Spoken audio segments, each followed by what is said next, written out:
However, I will say, though, that in Israel, under its current government, if you and I went right now, I could show you where Jesus rose from the dead. I can show you where Jesus walked on water.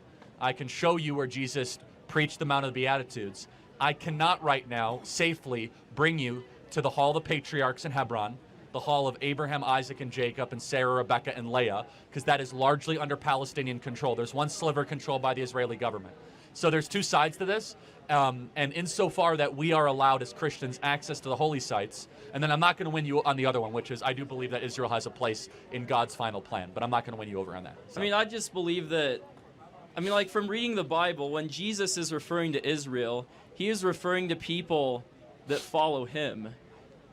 Like when he told Paul and the other apostles, he said, go preach to the Gentiles, because anyone who accepts Christ has a place in God's kingdom. No, you're totally right. Because we had the old covenant where, of course foreigners could join, but they did make it very hard, where God said to Abraham that his descendants would bless mankind, and that blessing Genesis was 12:3. Yes, and that blessing was the Savior of mankind. Then the Savior of mankind said, the old laws have been fulfilled. Now there's a new law where follow me and you are saved. So we're not going to agree on this. There's a biblical prophecy that talks about Israel being spread across all the nations and being bound up in normative evangelical theology, which I believe in, is we believe that the creation of the state of Israel in the 1940s was a fulfillment of that prophecy.